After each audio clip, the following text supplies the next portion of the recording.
Name la team, c'est les 5e KCOP et moi je m'appelle Mohamed. Et moi, c'est Céliane. Moi, je me nomme Yanis. Et toi? Bah, je m'appelle Florentin. Moi, je m'appelle Nefissa. Mais j'ai plus le réseau. Mais c'est d'où il vient ce réseau, Yanis? En fait, le réseau, il passe par les fibres optiques enterrées dans le sol. Dans le sol, il y a aussi les canalisations pour l'eau et le gaz. Venez ici, j'ai du réseau. Ah, foutu bordure. Yanis, calme-toi. Les bordures qui servent à quelque chose comme les routes, les domaines et les passages piétons. Si on parle de tout ça, c'est parce que ce sont des travaux publics. Mais il y a plein de métiers dans les travaux publics. Il y a par exemple le constructeur d'ouvrages d'art. Mais dis-moi, c'est quoi un ouvrage d'art? Bonne question. C'est par exemple des ponts, des tunnels et des centrales nucléaires. En gros, ce sont des grandes constructions, c'est-à-dire qu'il faut avoir des qualités, par exemple, rigoureux et perfectionnistes.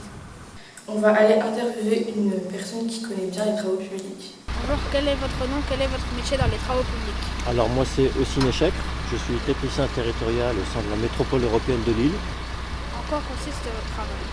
Mon travail consiste à planifier, organiser des chantiers de voirie. Quelles sont les conditions du travail? Alors mes conditions de travail elles sont assez particulières, donc on a un peu effectivement d'administratif dans les bureaux, mais l'essentiel de notre travail c'est de se trouver à l'extérieur avec l'entreprise qui réalise les travaux de chantier. Est-il possible de prendre des jours de congé? Alors, il est tout à fait possible de prendre des jours de congé, puisque c'est le droit du travail qui l'impose.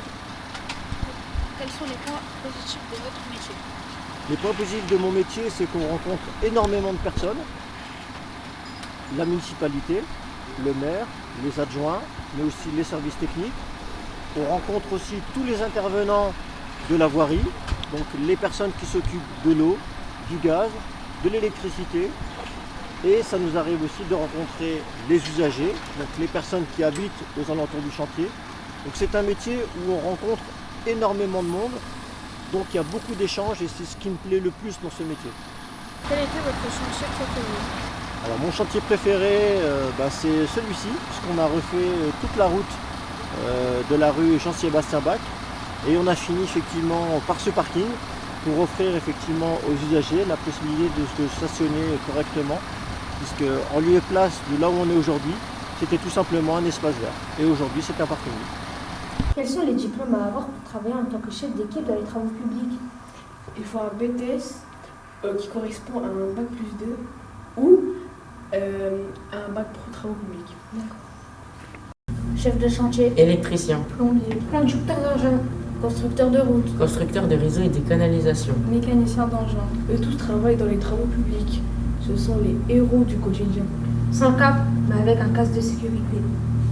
C'est fini. Ce projet était pas mal du tout. Mais qu'est-ce qui était pas mal? C'était pas mal de connaître des nouveaux métiers. Ouais. C'était cool de filmer.